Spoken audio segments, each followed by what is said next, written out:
मध्य प्रदेश में आगामी विधानसभा चुनाव के मद्देनजर 3 सितंबर को चित्रकूट से शुरू हुई 5 जन आशीर्वाद यात्राओं को समूचे मध्य प्रदेश में भारी समर्थन मिला है। प्रदेश की जनता ने बारिश और तेज धूप में भी घंटे खड़े रहकर इंतजार करते हुए जन आशीर्वाद यात्रा का भव्य स्वागत किया। इससे भाजपा के नेताओं के साथ साथ हर एक कार्यकर्ता गदगद है। ये कहना है जबलपुर सांसद राकेश सिंह का। लोकसभा में मुख्य सचेतक एवं जबलपुर सांसद राकेश सिंह ने भाजपा की जन आशीर्वाद यात्रा की शानदार कामयाबी शनिवार को मीडिया से मुखातिब होते हुए साझा की। पत्रकारों से चर्चा में सांसद राकेश सिंह ने प्रधानमंत्री नरेंद्र मोदी और मध्य प्रदेश के मुख्यमंत्री शिवराज सिंह चौहान की जन कल्याणकारी योजनाओं, सबका साथ सबका विकास सबका विश्वास की सकारात्मक सोच की दम पर प्रदेश में एक बार फिर भाजपा की सरकार बनने का दावा किया। सांसद राकेश सिंह के साथ कैंट विधायक अशोक रोहाणी एवं भाजपा महानगर अध्यक्ष प्रभात साहू की मौजूदगी रही। सभी पत्रकार मित्रों को नमस्कार।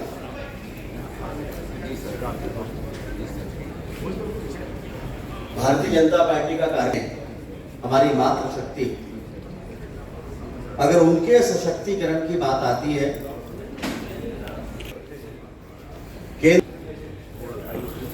और उसके बाद मध्य प्रदेश में माननीय शिवराज जी के नेतृत्व वाली भारतीय जनता पार्टी की सरकार, ये दोनों ही सरकारों का मातृशक्ति को उनका अधिकार देकर लोकसभा और विधानसभाओं में आरक्षण के लिए कानून बनाकर माननीय मोदी जी के नेतृत्व में भारतीय जनता पार्टी की सरकार ने ये न केवल सरकार, भारतीय जनता पार्टी ने भी अपने एजेंडे में प्रारंभ से मातृशक्ति के सम्मान को आगे लेकर रखा है। आज लाडली बहना, लाडली लक्ष्मी योजनाएं प्रदेश में महिलाओं के विकास का आधार बन रही है। और चुनाव में जाने के पहले जनता का, और ये जो यात्रा प्रारंभ हुई है, ये चित्रकूट से 3 सितंबर को हुई थी। और हम सभी जानते हैं कि चित्रकूट हम सभी के आराध्य प्रभु श्री राम। आप सभी जानते हैं कि मध्य प्रदेश में भारतीय जनता पार्टी ने अपने किए गए कार्यों के आधार पर हर बार की तरह इस बार भी जनता से आशीर्वाद लेने का संकल्प लिया था और 3 सितंबर को प्रभु श्री राम जी की स्मृतियों से जुड़ी हुई नगरी यानी चित्रकूट में वहां से जन आशीर्वाद यात्रा का प्रारंभ किया था। ऐसी 5 यात्राएं मध्य प्रदेश में निकली, अलग अलग स्थानों से। चित्रकूट तो था ही, उसके अलावा 4 स्थान और भी थे। और मुझे कहते हुए बेहद खुशी है कि लगभग 10,643 किलोमीटर इन जन आशीर्वाद यात्राओं ने भ्रमण करके जनता से संवाद करके उनका आशीर्वाद दिया है और ऐतिहासिक सफलता इस जन आशीर्वाद यात्रा को मिली है।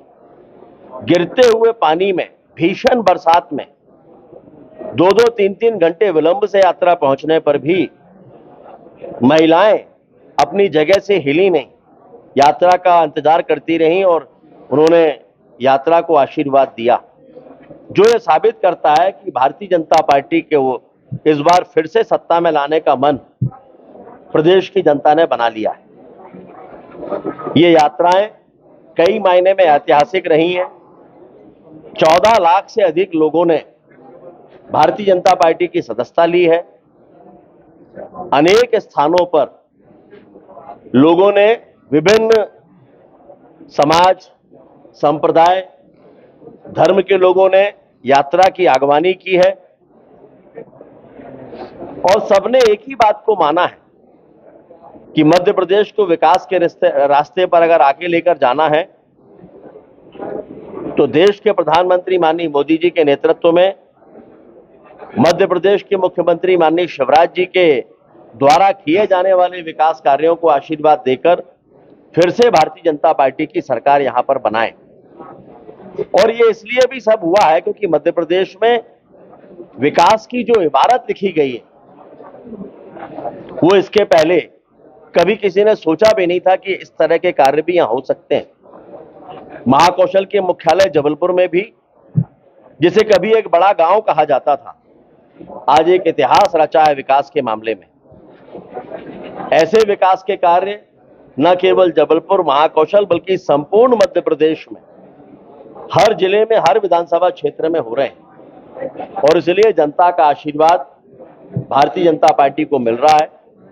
और ये इसलिए भी है कि देश की आधी आबादी यानी हमारी मातृशक्ति के सशक्तिकरण की दिशा में आज तक जितने भी कदम उठाए गए हैं, वो केंद्र में माननीय मोदी जी के नेतृत्व वाली सरकार हो या मध्य प्रदेश में माननीय शिवराज जी के नेतृत्व वाली सरकार, इन दोनों सरकारों ने आगे बढ़कर ऐसे कदमों को उठाया है। मध्य प्रदेश में विभिन्न योजनाओं के माध्यम से लाडली लक्ष्मी से लेकर और लाडली बहना तक की जो यात्रा है, इस यात्रा ने माताओं, बहनों और बेटियों के चेहरों पर खुशी ला दी। वहीं देश की आधी आबादी हमारी मातृशक्ति के लिए एक ऐतिहासिक फैसला अभी अभी देश की संसद में हुआ है, कानून बना है। लोकसभा और विधानसभाओं में 33% आरक्षण ये भारतीय जनता पार्टी की सरकार ने माननीय मोदी जी के नेतृत्व में सुनिश्चित किया है। और इसके साथ साथ सेना से लेकर अलग अलग स्थानों पर भी हमारी बेटियों और मातृशक्ति के लिए स्थान सुनिश्चित हो, ये सरकार ने किया है। और इसीलिए हमें गर्व है कि मध्य प्रदेश में जनता का आशीर्वाद हमें मिल रहा है। और 25 सितंबर को पंडित दीनदयाल उपाध्याय जी की जयंती के अवसर पर भोपाल में जमहूरी मैदान में देश के यशस्वी प्रधानमंत्री माननीय मोदी जी आ रहे हैं, जो भारतीय जनता पार्टी के मध्य प्रदेश के लाखों कार्यकर्ताओं को न केवल संबोधित करेंगे बल्कि उन कार्यकर्ताओं के माध्यम से प्रदेश की जनता से सीधा संवाद करेंगे। और उस संवाद की ताकत को लेकर भारतीय जनता पार्टी का कार्यकर्ता अपने अपने मतदान केंद्र में आकर जनता और पार्टी के बीच में सेतु का काम करेगा और पार्टी की जीत को सुनिश्चित करेगा। मुझे कहते हुए खुशी है कि मध्य प्रदेश में 150 से ज्यादा सीटें हम जीत रहे हैं और बची हुई सीटों पर भी कांग्रेस और बीजेपी के बीच में ही बंटवारा होना, उसमें से भी कई सीटें हमारे हिस्से में आने वाली है। कांग्रेस ने एक प्रयास किया, भारतीय जनता पार्टी की जन आशीर्वाद यात्राओं की नकल करके उन्होंने जन आक्रोश यात्रा निकालने की कोशिश की और वो जन आक्रोश यात्रा कांग्रेस पर ही भारी पड़ रही है। अलग अलग स्थानों पर आक्रोश कांग्रेस के कार्यकर्ताओं में ही मंचों पर फूट रहा है, सामने आ रहा है। कहीं हथियारों का प्रदर्शन हो रहा है, कहीं मंच पे मारपीट और धक्का मुक्की हो रही है। प्रदेश की जनता इन सारी बातों को गंभीरतापूर्वक देख रही है, समझ रही है और इसको वो कांग्रेस की संस्कृति का हिस्सा ही मान रही है। और इसीलिए मध्य प्रदेश की जनता को लगता है कि मध्य प्रदेश को विकास के रास्ते पर लेकर जाना है तो भारतीय जनता पार्टी को एक बार फिर से लाना है।